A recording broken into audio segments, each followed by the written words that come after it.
Jim Treliving is here. He started his work life as an RCMP officer, then on a whim and with no restaurant experience, he went into the food business when pizza was considered an exotic treat. His new book is called Decisions, Making the Right Ones, Righting the Wrong Ones. So I'm assuming if you make a big fat wrong one, you should right it as soon as possible. As quickly as you can and take your losses and move on. And that's what you have to do. Again, making another decision, you have to do it quickly. When we opened in Eastern Canada, when I call Eastern Canada anything beyond Winnipeg, and we had opened stores in Toronto. We tried to run them from British Columbia, tried to run from our office here. We've sent people back there, back and forth. With a 3-hour time change, it's like a day. You don't know. When I'm trying to get somebody, I remember being back there phoning somebody at 9 o'clock in the morning, can't figure out why they're not picking the phone up in Vancouver. It's 6 a.m., sure. Right? So you got that whole scenario. By the time I go to lunch, they're just getting to work. Vice versa, when we started to look at this, we said, you know, the only way this is going to happen, if we're going to really expand this company, one of us has to make a move. Well, George had kids in school, and I was single at that time, so I moved back. And okay. I ended up going back to Toronto and sitting back and saying, here's the best way to do it. Now, we went back once before, and we had 3 stores and closed them. A lot of people don't think, well, you know, we had to. What are we doing this for? It's not working. So cut your losses, and we took some losses of over $400,000. Sure, I understand that. Don't get married to your project. No. You have to be able to... if it isn't working, fix it, and then you can go back. And we had to do some fixing. Okay. We weren't ready for that big population back there. I got it. Cut and run. You went to Asia, too. Went to and Asia, decided maybe that wasn't the right decision. Well, it was the right decision. What was wrong with that was we didn't put people on the ground again. We should have had an office with our people, not their people. So we sold a franchise over there. They were doing really well. We had 7 stores in Taiwan, and back when nobody had any stores there. And we were going into, we'd got a store in Japan, and we got another one in Hong Kong. They were thinking, okay, this is easy, let's go to China. But we weren't looking at the infrastructure. And our infrastructure wasn't strong enough to make it do. So we pulled everything out in '94 and said the franchisee had gone by the wayside, so we moved that out. We didn't lose money. We made a lot of money over there. But we stopped dead and said, okay, you know what we've got to do? We've got to do it right the next time. Same way that we did in Ontario. And about the same thing was we're going on the same, because we'd opened Ontario, we got Hong Kong going. We were on a plane, I think George and I were on a plane an average of once every 6 to 8 weeks to Hong Kong. And that was when the flights were, you have to sit here in Vancouver before customs opened at 8 o'clock. The plane would be here an hour early, you know. Now the world's changed, and there was only 3 flights a day. So when you hit a financial bump, and you did in the early days when you only needed $5 grand, right? What do you do when you need $1 million to buy the global empire? Well, if you don't have 5, you know, it's no different for 5 million. If you don't have $1 million or 5 million. If you're going to go out and pound to somebody, and what we did was we went and got partners. We wanted to buy the company. When Ron Coyle made the decision that he was going to sell the company that he was involved with, we made the decision on the way from the airport down to downtown Vancouver when I picked him up. When I stepped out of the car, George said, did you just say we're going to buy Boston Pizza? And he said, yeah. I said, yes. And he said, well, what about, we haven't got the money. I said, he didn't ask us what? Yeah, he just said he didn't ask that. We go figure it out. So what we did was sat down, and I made a list of 5 people or 6 people that I could go and see that I thought had enough money to finance me, and that's what I did. And people who trusted you? Trusted you. And did the bank say yes? We didn't go to the bank. We went to private enterprise. I know. It was my first time I went to. I read the book. All the banks turned us down. You went to the Bank of Bud. That's right. I don't know which Bud it was, but there's a guy named Bud. Yeah, and they owned the Richmond Inn, and he had another hotel in Calgary called the Crossroads. Bud started out in Pinoque, Alberta, with a small restaurant, and built an empire of his own.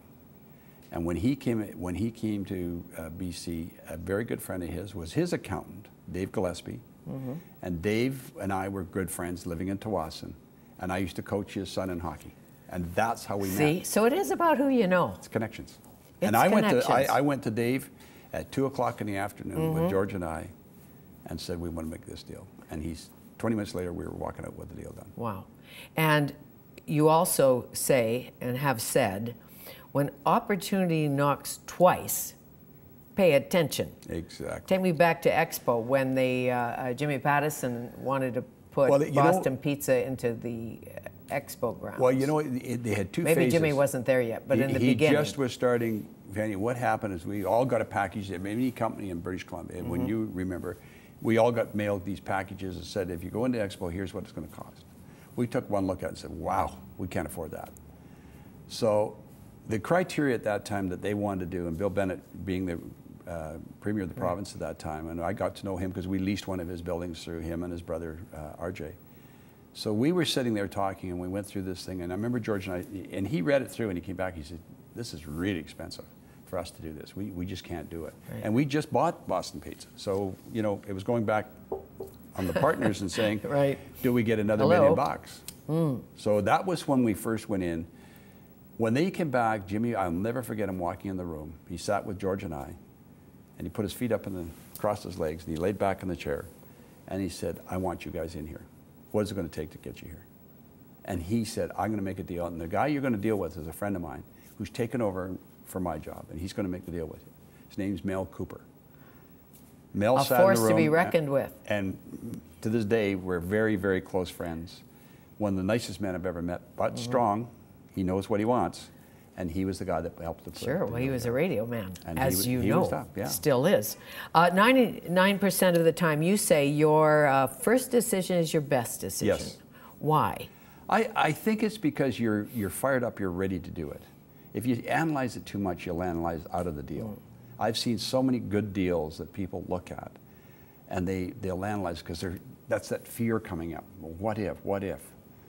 You know, and right. I've often looked at it and said, if I feel comfortable right now, and it's got what I call my 10 points, if 6 points are better than the 4 that I think won't work, then I'll go for it.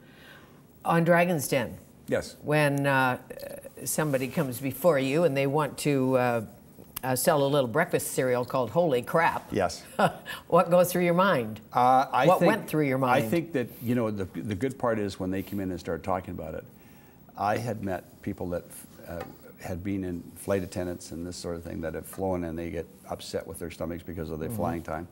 And she was a flight attendant, and she created this little mixture for herself, and then her friends asked her about it, and that's when I picked up on this thing, saying, you know, this sounds like a great idea, and I love the name.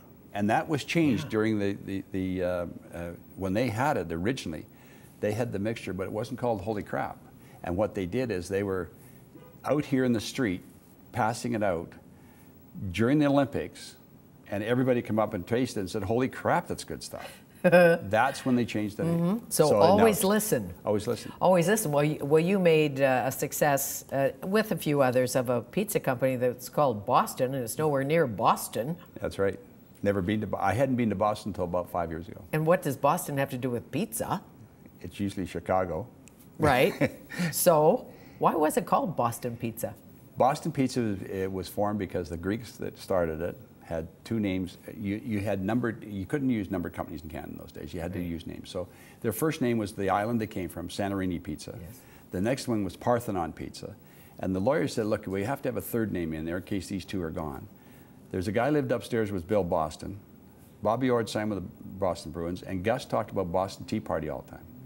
You see? So they threw it in saying Boston Pizza, so it's and they used to pronounce it Boston. If you listen to a Greek guy do it came from the islands, you'd hear Boston Pizza. So it was easy for them to spell. Sure, so whatever, they threw it in as the whatever 3rd. Flips your pizza, I say. 3 choices. Samuel Goldwyn, the harder I work, the luckier I get. Yes. True? Yes, very true. Very true. And I believe in that, and I heard that many times. And that's been true for me. The harder I put in, the better I got, you know. And when somebody says to you, Jim, you know, you've got the TV star thing, you're busy all the time, you're on planes, you live 3 different places, why don't you play more golf? You say. I'm worried about that because I used to play a really pretty decent golfer. I still play a decent game, but if the one thing I find right now, I'm missing a bit of that. And just, I don't get out as much as I used to. But when I do, it takes me about I take a 2 or 3 weeks off and I go to Hawaii or something like that. I golf every day. But it's a decision, as you say, balancing your family, what to do, how to get a hole-in-one. Yep. You had one of those. I did. Dallas National. That's amazing. Unbelievable. It's a Monday morning. I never golf on Monday morning. Luck or timing? Both. Both. It is. But you, as any good business person will tell you, you learn a lot about somebody when you play a game of golf with them. And the greatest thing, you're with those people for 4 hours minimum. And relax, but not relax, because again, you make a decision about work with your heart. Yes. About money with your head. Yes. And about people with My gut. your gut. You look at every deal, and I look at deals like that. If my gut feels great, I'm going. But I want to know who I'm dealing with. And if you're the person coming into it, it's like the people walk in the den when we came down that stairway. We see them for the first time. My analytical mind is going to be crazy. I see how they present themselves. I see how they look me in the eye, how they're dressed, and what they're doing. Are they really into this deal, or are they just trying to throw something out there?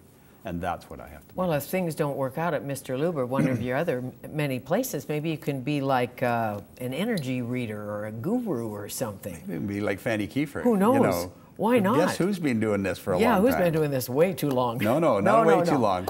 Doing it. I agree. I thank you. Thank you. Great to see you again. Great to see you too. Great book, and I like how you put the great parts in here, because if you need to flip to the guts of it, really, about decisions, it's here. Yes. Good planning. Thank you. Thank you. Remember, you can join me on Twitter at Fanny Kiefer, or catch our conversations on YouTube. There will be many more entrepreneurial, energetic guests to come. Till then, thanks for watching Shaw TV and being with me today.